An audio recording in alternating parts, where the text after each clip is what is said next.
Voilà, chers élèves, la prononciation des verbes conjugués, allemaal gebaseerd op grammaire trajet. En ik ga met het pijltje rond. Je kan dus volgen waar ik aan het lezen ben. Ik ga dat op een traag tempo doen, maar niet voor ik een paar algemene uitspraakregels toelicht. En de eerste is natuurlijk de doffe die wordt niet uitgesproken, maar maakt wel dat de medeklinker ervoor wel wordt uitgesproken. En dat zie je bijvoorbeeld hier. Il part, er volgt geen dus die t wordt niet uitgesproken. Il part. En zo weet ik dat il part meervoud is. Il attend, ils attendent.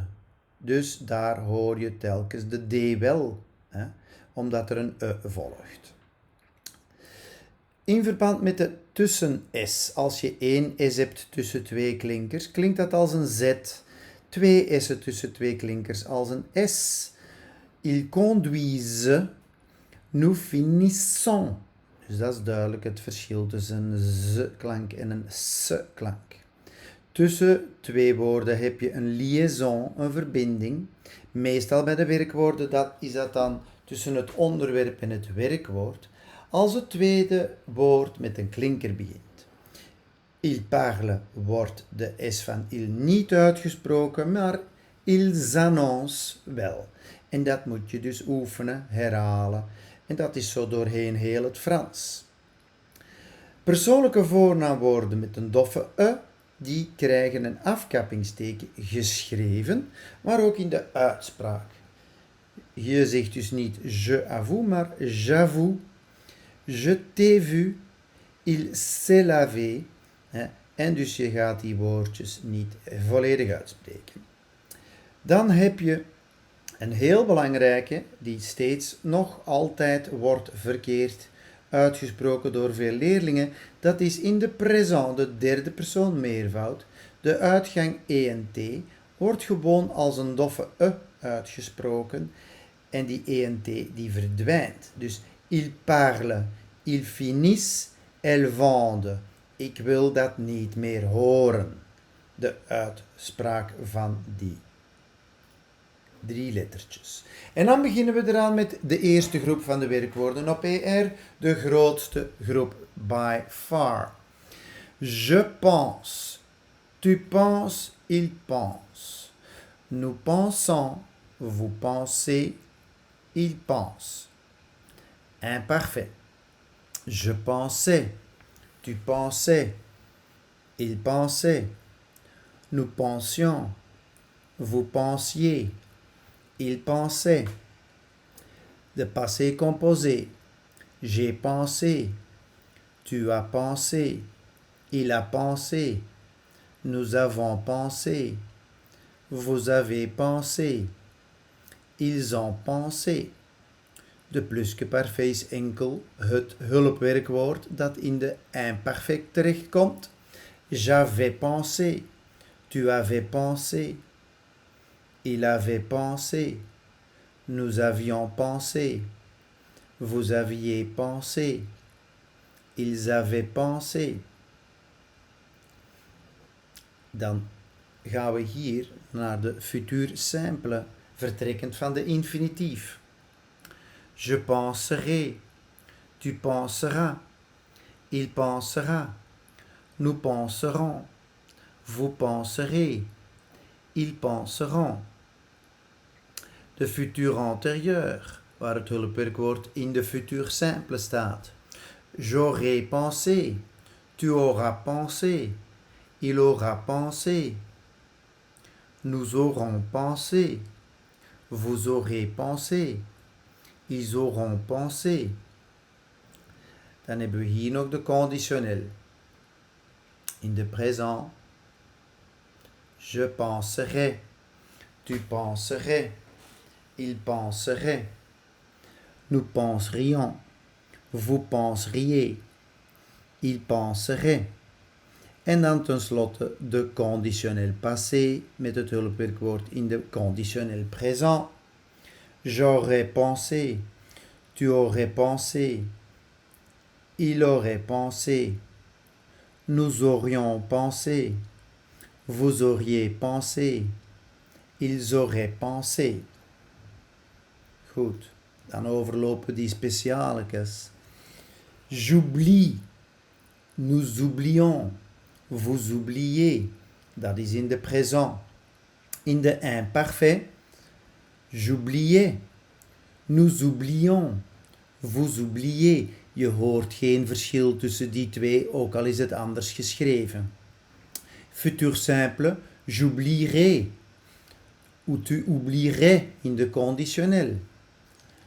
De passé composé, il a oublié, tu as oublié. Nous aurons oublié, futur antérieur, plus que parfait. Vous aviez oublié, conditionnel passé, ils auraient oublié.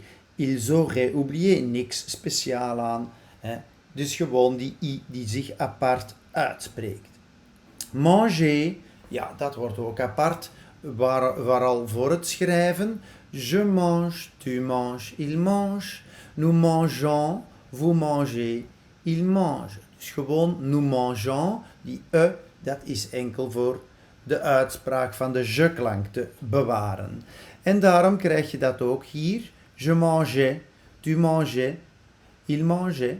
D'habitude, nous mangeons, vous mangez, il mangeait. Dus je hoort bijna geen verschil tussen die twee.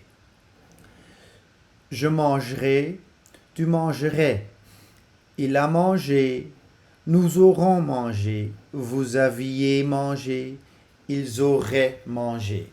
Dus dat is allemaal gewoon standaard. En eigenlijk hetzelfde hier. J'avance, tu avances, il avance.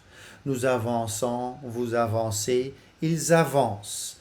Le liaison is er natuurlijk wel. En dat betekent j'avançais, tu avançais, il avançait. Nous avancions, vous avanciez, ils avançaient. J'avancerai, tu avancerais, il a avancé, nous aurons avancé, vous aviez avancé. Finalement, le conditionnel passé, ils auraient avancé. Eigenlijk is dat allemaal standaard. Hier heb je natuurlijk die klankverandering in de indicatief présent. J'achète, tu achètes, il achète. Nous achetons, vous achetez, ils achètent. Dus enkel in deze drie en deze klankverandering. Die klankverandering krijg je ook in de futur simple, omdat deze van de infinitief dof wordt. J'achèterai, tu achèteras, il achètera, nous achèterons, vous achèterez, ils achèteront. Maar in de imparfait, omdat die van de nous-vorm komt, heb je j'achetais, tu achetais, il achetait, nous achetions, vous achetiez, ils achetaient. Dus dat is een doffe J'ai acheté, nous aurons acheté, eigenlijk niks speciaal. Ils auraient acheté. Dus je hebt wel een liaison hier en daar. Hetzelfde verhaal met j'appelle, tu appelles, il appelle. Nous appelons, vous appelez, ils appellent. Dus appelons, zoals in de infinitief, de maar daar is het appel. Appel, appel, appel. Dus omdat dit van de nous-vorm komt, appelons, krijg je j'appelais, tu appelais, il appelait, nous appelions, nous appeliez, vous appelez. De rest is ook in de futur simple. J'appellerai, tu appellerais. Oké.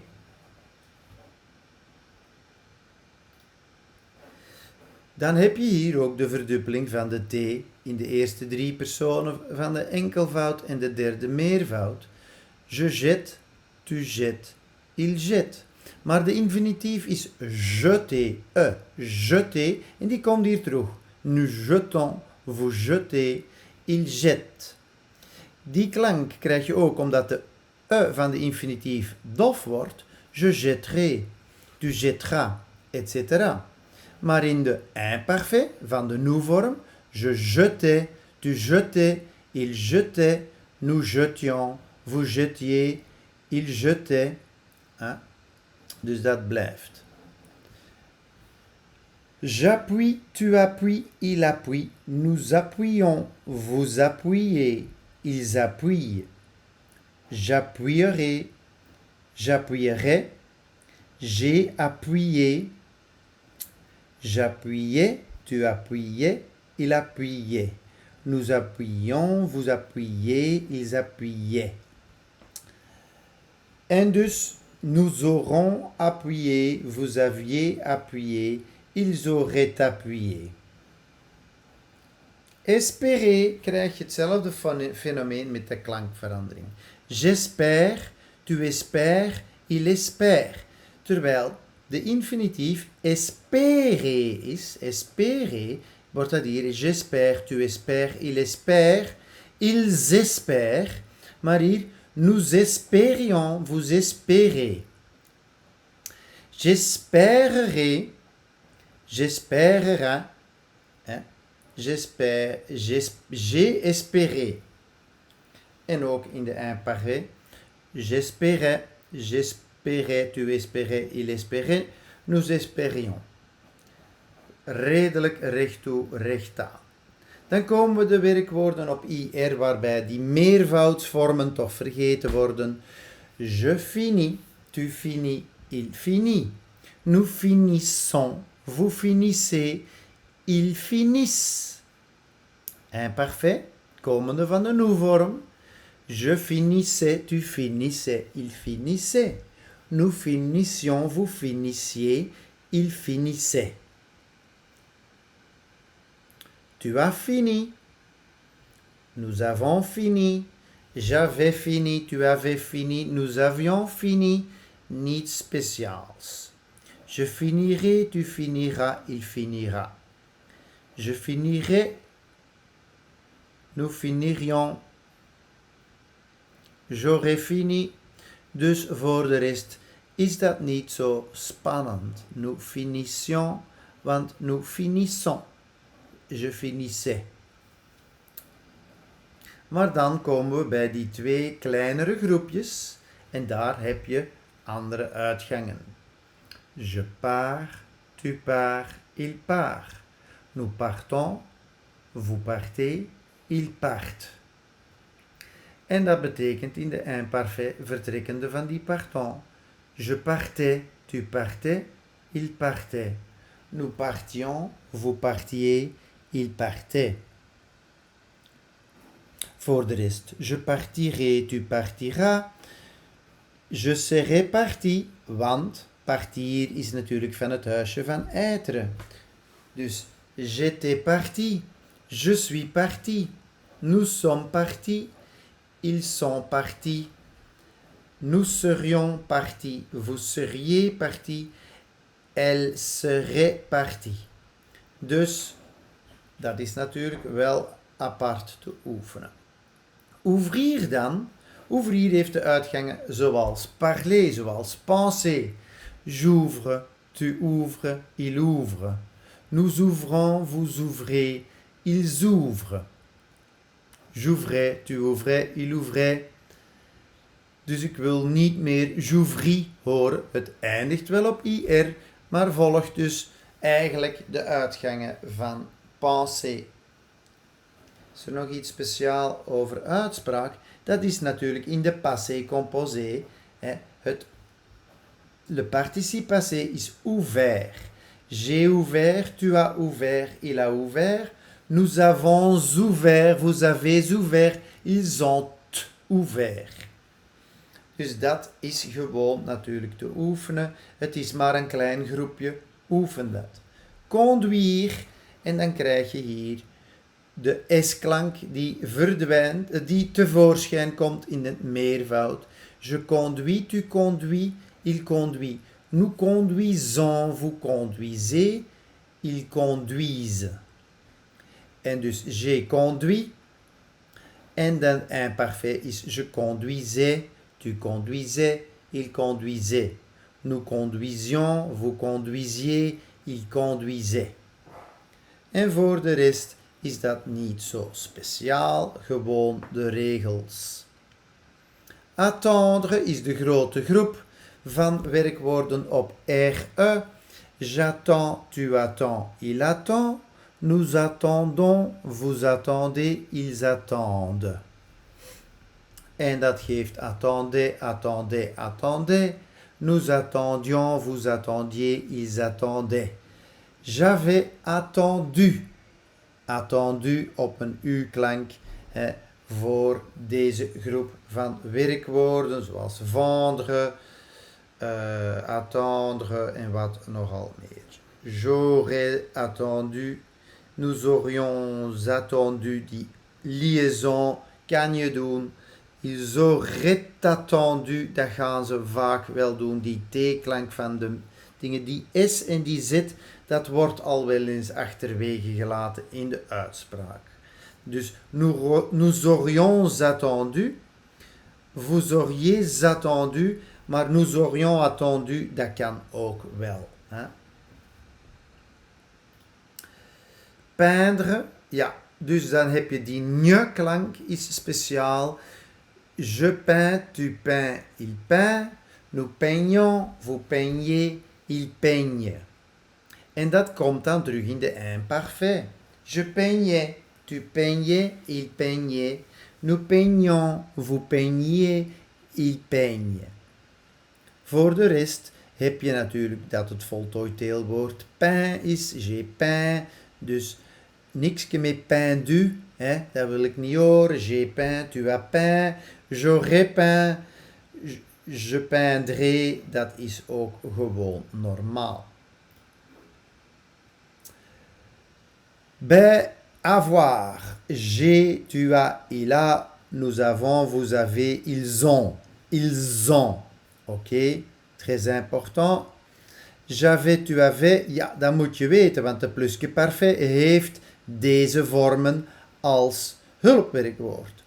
Moeilijke in de uitspraak is deze u, j'ai u, tu as u, il a u, nous avons u. Dus daar staat wel maar je moet het uitspreken als u. Voor de rest is dat een normaal werkwoord, vervoegd met avoir als hulpwerkwoord. En zo is dat ook voor être. Je suis, tu es, il est, nous sommes, vous êtes, ils sont. Ils sont met de S-klank, très important. En natuurlijk gaan jullie dat goed moeten kennen, want dat komt dus bij de werkwoorden die je in de passé composé zet of in een andere composé als hulpwerkwoord voor de werkwoorden uit het huisje van être en voor alle wederkerige. Serait, tu serais, il serait, dat zijn natuurlijk die onregelmatige vormen die je apart kunt studeren, die 20, 25 werkwoorden die een andere vorm hebben dan de infinitief voor de futur simple of de conditionnel présent. Dat is een apart lijstje, komt nu niet in deze presentatie voor. Wat heb ik hier dan nog? De pronominaux, les verbes pronominaux, want die komen dus in de passé composé natuurlijk met een hulpwerkwoord être. Hier heb je veel liaisons en dat is soms wel moeilijk uit te spreken. Dus ik ga dat even doen. Je me lave, tu te laves, il se lave. Elle se lave, nous nous lavons, vous vous lavez, il se lave. Niet zo bijzonder. Maar dan de passé composé.